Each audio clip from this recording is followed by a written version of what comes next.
Welcome to episode 10 of Sisters Talk. I'm Marie Robinson. And I'm Charlene Lutz. And today we are going to talk a little bit about carving out time as part of our wellness journey for play and laughter. So this came about because we've been playing a lot of football with our boys. Yes. And as much as I might be reluctant after a day of work to go out and throw the football, it always turns into so much fun. And we end up laughing and playing and just connecting. Yeah. And it's so powerful. Yeah, I think treasuring those moments where we get those like little snips of kind of truly living, because I feel like they are the moments that we're going to reflect back on, right? Mm-hmm. When they're older, Right. when they're not begging us to play football at 6 o'clock at night when it's almost dark. Exactly. And yeah, we have to take time for that. We have to carve that out. We have to make that a priority. And I guess, why do we make it a priority?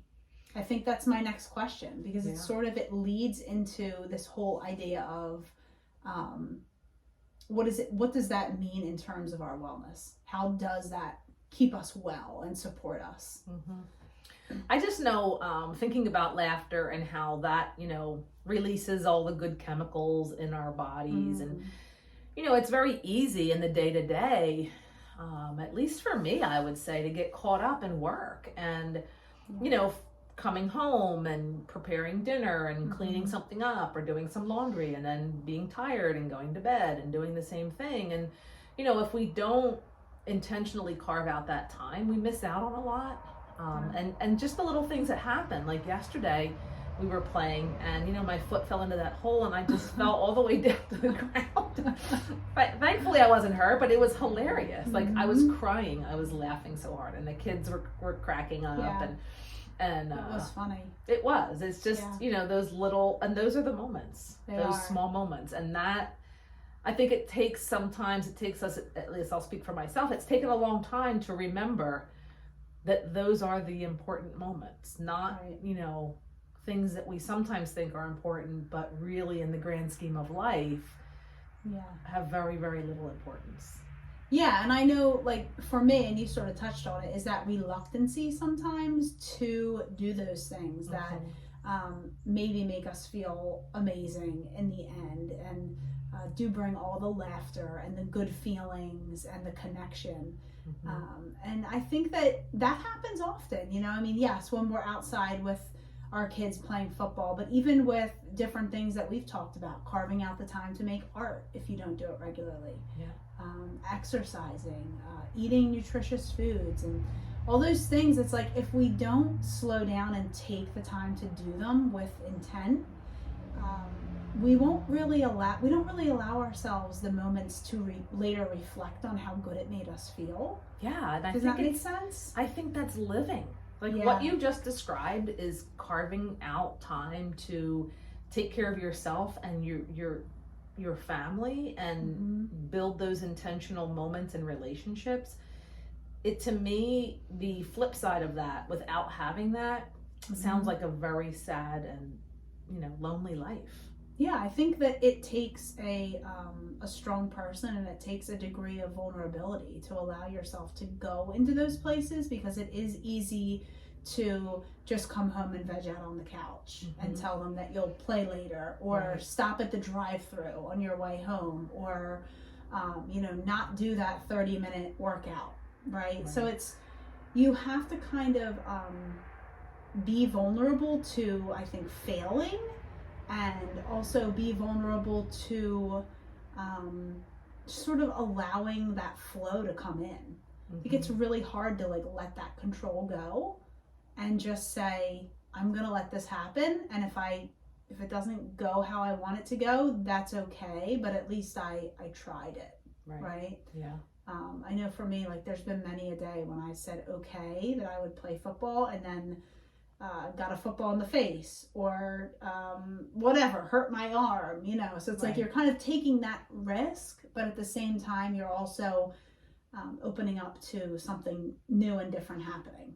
Absolutely. Yeah. And I think that at least for me, I would say that a lot of times I would shy away from things that, you know, I might not be super good at, or really things that I might get hurt at. You know, I've never broken a bone in my body. I'm kind of like happy about that, but also a little bit embarrassed, because what does that mean? I've never pushed myself to be in a situation that was dangerous enough to break a bone.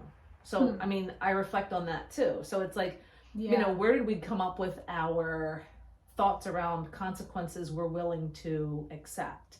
Right. And I think that is a big piece of play. When I watch my son and even other family members, it's like they're willing to, for whatever consequence. It's like they're willing to accept whatever consequence happens in the name of fun. And in the name of doing something they love. And I super admire that. And it's something that I've definitely learned a little bit more from. I love that. It's so many things. I mean, it's like even going into personal integrity and like, what are you willing to do to kind of like elevate yourself for yourself? Right. I mean, not for anybody else, but just for you. Right. Yeah. And I think that's a really important part of the process, is that, you know, we're so set to be doing things for some other standard or for the next thing that we're going to achieve. But what if we're just doing it because it makes us feel good? I know. Right? Like what if that's the only reason why we do it? Right. And that's enough. So I know I've been thinking about that a lot lately. Just what does self-love and self-care really look like? And I know that like play and laughter is one of those things. Eating good foods, you know, all the things that we've talked about. And absolutely. Sort of letting some things that I felt I had to do go. And sometimes I think you're making me think about fear. Because a lot of times the fear of what will happen if we don't, or what will happen if we do. You know, I know for myself, you know, that is a big motivator. You know, I'll do things for a reason because I don't want the consequence. Right. Well, I think fear could be a whole topic. It definitely could. I think that should be next week. What do you think? I think fear will be great for next week. I think we're ready for the tea. I think so too. All right. We haven't been doing this the past couple times. Not to say that we haven't been sharing a lot of tea, because we've been doing that. So here, we've got our next little hopefully encouraging words from our tea bag that we'd like to share with you. Oh, I got two. Okay. Just pick one. Go with that one. Okay. Breath is the voice of your soul. I love that. And so much breath when you're laughing. Yeah. Sometimes out of breath. Absolutely. You're laughing so hard. That's the best. Thanks, everyone. All right. We'll see you next time. Thank you.